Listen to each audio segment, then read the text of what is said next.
Let's carry on that chat about England. I'm delighted to say, join us live from LA. He's one of England's biggest fans. He's a multiple BAFTA, Emmy, and Tony winning actor. And my good mate as well, the wonderful James Corden joins us. James, good morning to you. Good morning, James. Well, mate, how are you? I'm good, very well. How are you? I'm very good. I'm very well. What a lovely way to spend an evening. Oh, well, It's a morning for us, but we really appreciate you coming on. Before we talk England, have you ever heard of anyone eating the skin of a kiwi fruit, like biting into it like an apple? Do you know what I have, actually? Apparently it's phenomenal roughage.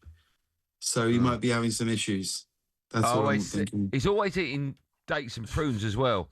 Well, there you go. By all accounts, there's a phenomenal amount of fibre in the skin of a kiwi. I've never done it myself, but I have heard this. Not for me. Yeah, I've never seen it in the flesh. Yeah, I'm out. It's not for me.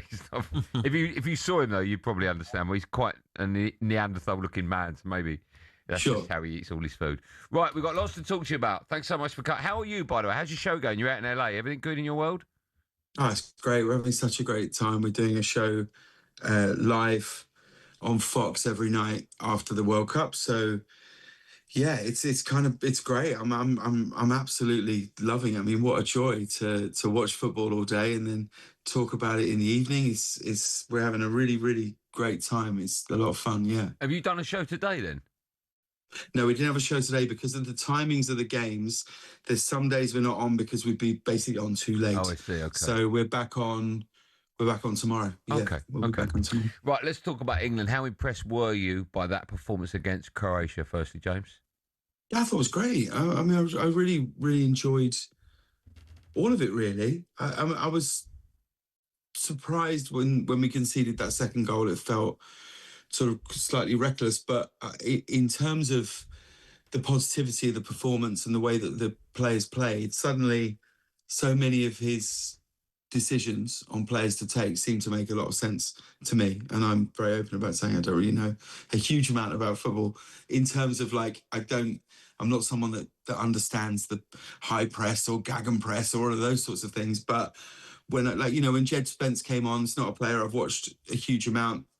Looked really effective, looked quick, looked fit. I thought it was really, really impressive. It was great. And I think the whole World Cup, I've just loved it so far. I've really, really enjoyed it. What other players impressed you during that performance? And also there's been talk about maybe Gordon coming out of the team for Rashford and maybe a change in centre-half. Would you make any changes for tonight? Well, personally, I probably wouldn't make any changes because I think probably there's a deeper thing here, which is we're so used to talking about starting 11s and who starts, right? And in tournament football, really what you should be talking about is who's going to finish those games. I really like how the whole squad now walks out for the national anthem, because I think now more than ever in modern football, it seems to be a squad game. Like if you look at Arsenal's Champions League final, for example, I think 3 of their first 5 penalty takers that they had marked down weren't on the pitch at the end of the game. So really, I don't really think so much about starting 11s anymore. You think about the whole squad and who can make an impact. And I think Rashford just looked great when he came on.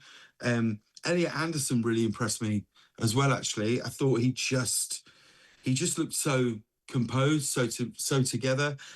Gay was a shock. I'm sure you were surprised by that as well. I just thought he was nailed on to start. I was sort of thinking who's going to start alongside Gay, really.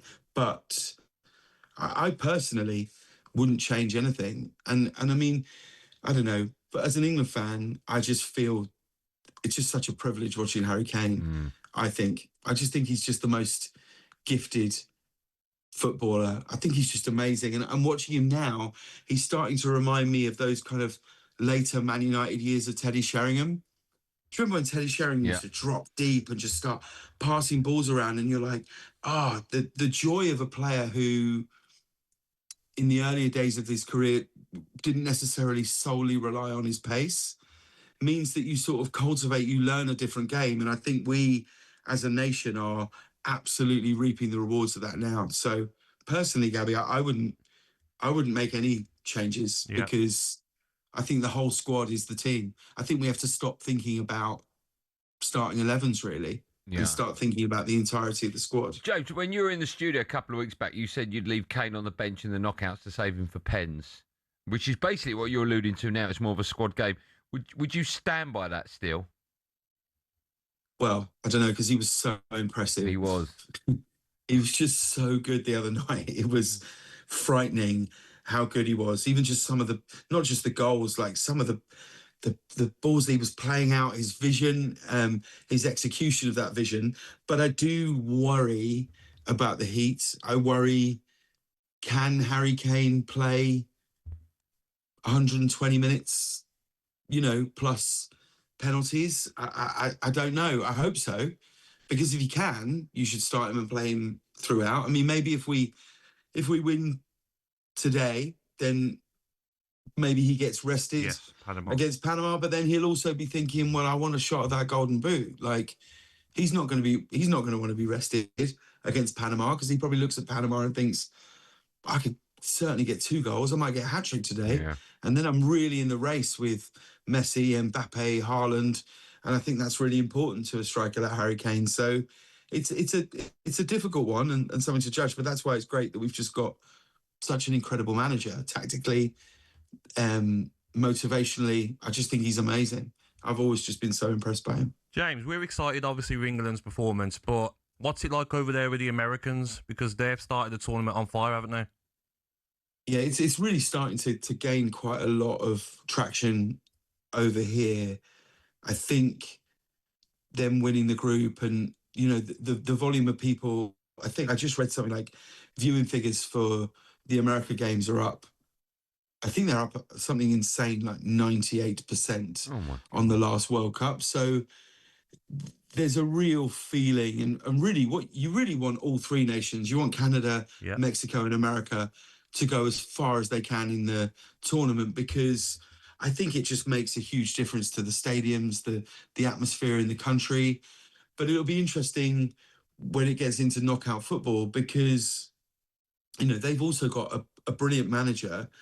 The other thing they've got is players that are just seemingly flying high with confidence. Balogun and Alex Freeman was on the show last night and just seems full of confidence. And I think they always felt like, if we can get out of the group in second place and maybe make it to the last 16, would have done great. But now that they are going to win the group, it certainly seems that way. I think they're going to think, hang on, would we be able to make the quarterfinals? I mean, so much of it depends on the draw, but when it becomes about knockout football, and it really does feel like the whole country's just starting to wake up and get behind them, then the basketball helps. Like the Knicks wrapping up the playoffs, you could feel, in a way, America's attention leave the NBA and start to focus on the World Cup a little bit more, Yeah. Let's talk about Mbappe and his celebration against Iraq. He did the flute. You talked him into that on your after-hours show. It was a great story about, I think he used to play it as a kid, and then you said, if you score, can you do the flute? When he scored, because I've asked a few players that if you score a goal, can you do it? And when they score, you go, please remember, and they've never remembered, right? So when he scored that goal, how were you feeling when all of a sudden he mimicked the flute? It was nuts, man. It's because I was watching the game with my dad. My mum and dad are out here for the whole time that I'm here. So I've basically regressed and I've moved back in with my parents. So we're like, and my mum and dad are like, doing little bits on this. My dad's behind the bar on every show amazing. And stuff. And it's really great fun and it's really lovely. But I was in the kitchen and my dad just went, he did the flute! He did the flute! And I ran in. And then my phone just exploded in a way that it hasn't exploded since like the Gavin and Stacey finale, in terms of people getting in touch with me and just people going, I don't know, it was nuts, man. And I can't believe he did it. And then I got sent a video after the game of a mutual friend who just went, and he just leant into the camera and he went, I told you I'd do it. And then walked away. And it was, it was nuts that he did that. It was nuts that he remembered, because we shot that I think before I came in to see you last time I was on the show. So that's a while ago. And he says in the video, in the clip, he says, first goal against Senegal, I'll do it. And I just never ever thought that he would. I was shocked. I couldn't believe it. And what a guy. I mean, amazing. Yeah. It's just such a magical moment. It really was fantastic to see, and good on him as well for remembering to do it. Have you got any more of those up your sleeve? Because you've had so many big name guests on your show. Well, we have some really good tape bits coming up. Virgil van Dijk's on the show tonight, but we didn't really get into celebrations. But that was, but he was great, and so we pre-taped that yesterday, an interview with him from the training camp, and then we have some really good tape bits with like Haaland and Declan Rice, Jude Bellingham, and I mean some really great. It's kind of nuts. Where we're filming is next door to where they're doing all the Fox coverage, so it's like Zlatan and Thierry and Thiago and Chicharito, and it's kind of nuts just passing these people in the corridors and stuff. It's pretty great for a football fan. James, you've worked with some amazing artists and sports people, but do you think Lionel Messi is the greatest entertainer we've ever seen? It's certainly starting to look that way, isn't it, Gabby? I mean, I'm gobsmacked by, because it's quite funny. There was a piece I saw in a newspaper that said this was like a couple of days ago, or it was after their first game when he scored the hat trick. Yeah. And it said, and this is like a classic piece of American, like, drum beating. It just said, Lionel Messi has never scored a hat trick in a World Cup before. This is what moving to the MLS does for you. Very nice. But I mean, I'm just like blown away by. I mean, look, of course, there's nothing you can say about him that hasn't been said. But to be doing it so consistently, I mean, look, he should have had another hat trick today. Yeah.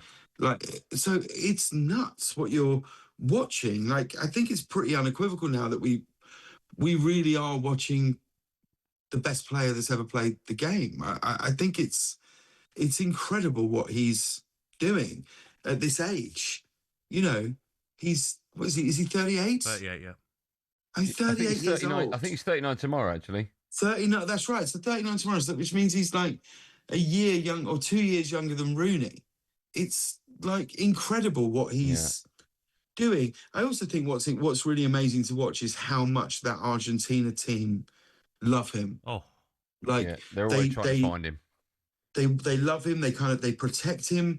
And it's a kind of wonderful thing to see a player that means so much to the fans, but also it feels like every person on the pitch is aware that they're doing something they're going to talk about for decades to come.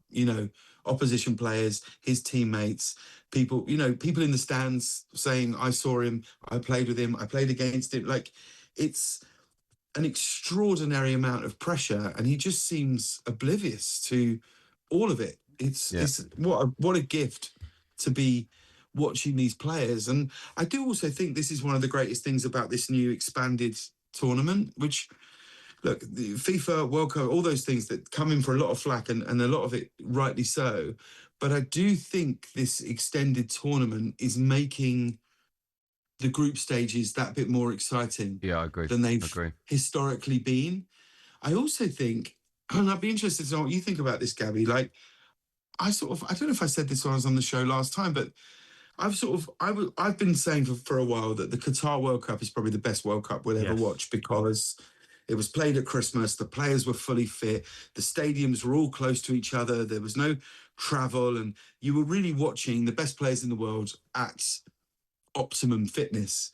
But I wonder now, and you tell me, you played professional football. I wonder now if some of these like truly elite players being just that little bit more tired is making the gap between them and the players that aren't at that level a bit more level, because the players that aren't quite as good haven't played as many games and they're a bit fresher. Players that have gone deep in the Champions League are, they're feeling it in their legs more, for sure. They have to be. And I wonder if that's just balanced it out just fractionally. Do you think? Wait, oh, You can answer. can I answer, Andy? Yeah, Is that you okay? can. Thank you. Yeah. Andy's telling me to break No, I about tell a you million what, times. James, we're massively over. Right? But James, But we don't care, James. yeah. Carry on. James, I understand exactly what you're saying. You're seeing some of the teams now. You're looking at like teams like Iran, Cape Verde, Curacao, getting points, against like the bigger nations because, like you says, the superstar players are playing. Look at Declan Rice, 60 games last season. So I think you're spot on, mate. James, I'm going to have to let you go. I can only apologise. I could chat to you for another couple of hours. But thank you so much. Thank you so much for coming on, man. Thank you, mate. I really appreciate it. It's an absolute pleasure. Bless you, boys. It's great to see Goldstein on breakfast. Oh, God bless you. All right. Good to see you as well, my friend. See you Later. soon. Thanks, man. There you go. The ledge that is the multiple BAFTA, Emmy, and Tony winning actor, the wonderful James Corden. Football. Big West Ham fan as well. We didn't even talk about that. I'm sure he'd be delighted.